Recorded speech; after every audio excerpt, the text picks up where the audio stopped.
Salam sejahtera saya ucapkan buat anda semua. Okey, tutorial ini saya buat semata-mata untuk support peserta kursus website saya yang telah hadir dan belajar selama 2 hari, dan dengan adanya tutorial ni saya harap anda dapat membuat ulang kaji dan dapat mengaplikasikannya dengan lebih mudah lah. Anda kata anda terlupa, anda boleh tengok balik video-video yang saya buat ini. Okey, sebenarnya saya juga telah membekalkan anda satu salinan nota panduan membina website seperti yang ini saya dah bagi, tapi ini dalam bentuk hard copy ataupun soft copy kita dah bagi dalam bentuk ebook. Jadi mungkin di sini anda boleh juga rujuk, dan kalau terlupa ataupun tak faham, baca buku ni masih tak faham, anda kena rujuk video inilah. Okey, kita teruskan. Pertama, pastinya anda dah ada perisian NView kan. NView perisian untuk membuat website. Kita dah cuba buat itu hari.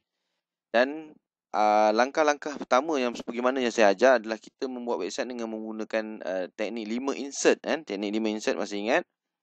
Pertama, kita fokus pada menu insert ni. Insert, dan untuk pertama kali kita nak membuat sesuatu kerja, kita harus membuat table kan. Table yang pertama sekali adalah saya namakan table background. Okey. Dan masukkan satu table background saja. Pastikan precisely ni dia 100 pixel 100 pixel. Okey, masukkan satu saja table, klik okey sini, dan pertama sekali kita kena setting table ni supaya dia duduk di tengah-tengah. Di mana-mana browser. Caranya klik table cell property. Di bahagian cell ni dia ada content alignment horizontal ni, kita ambil center. Okey, center. Yang vertical ni tak nak adjust pun tak apa. Okey, di bahagian table kita ambil 100 of Windows. Border, spacing dan padding kita boleh letak kosong saja dahulu. Kemudian kita klik OK. Kemudian letakkan cursor kita di dalam table background kita ni. Ini adalah table background. Saya namakannya table background. Kemudian kita harus membuat table website kita ataupun table utama kita. Insert table. Kalau kita nak buat 3 table utama kita, 3 bahagian, iaitu satu kolom, row ada 3. Jadi kita klik begini. Dan kita set yang atas sekali tu sebagai header. Di tengah, yang tengah tu adalah content. Dan yang bawah adalah dia punya footer. Ini yang kita belajar kan. Kemudian kita boleh tarik table ni sebenarnya. Tarik table seberapa besar yang kita nak. Ataupun kita terus set di bahagian table cell property. Okey, di bahagian kita klik di bahagian table. Di sini kita boleh set. Kalau kita nak 800, biasanya kita akan set 812. Border kosong, spacing kosong, padding kosong. Kalau kita apply ni kita nak tengok dulu perubahan dia.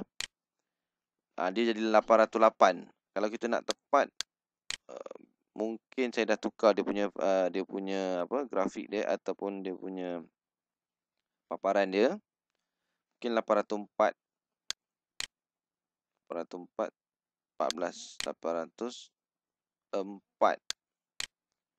Okey, 804 lah kalau saya punya komputer. Anda punya komputer anda kena set lah untuk dapatkan di sini 800.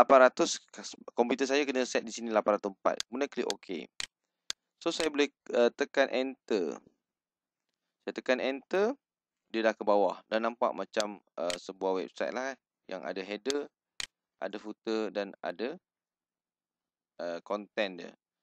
Dan caranya mudah, tekan enter ke bawah. Kalau nak kurangkan dia punya height dia, jangan tarik height dia yang di tepi ni hanya tekan delete atau tekan backspace sahaja. Jika tak boleh delete, tekan backspace. Kalau nak ke bawah, tekan enter.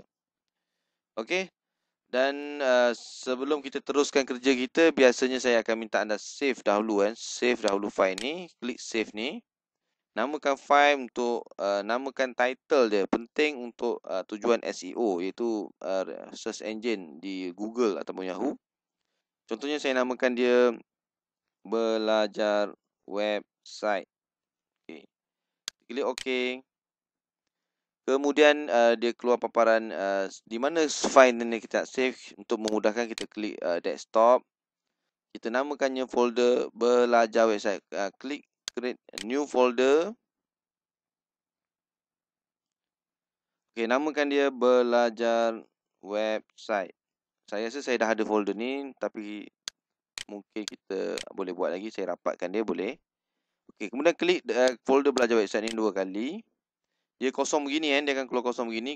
Kemudian buat lagi satu folder, namakan dia images. Kenapa? Sebab semua gambar-gambar untuk tujuan kita buat website yang tadi tu akan gambar dia semua masuk dalam folder images ni. Kemudian baru kita namakan file name kan. Di sini ada file name.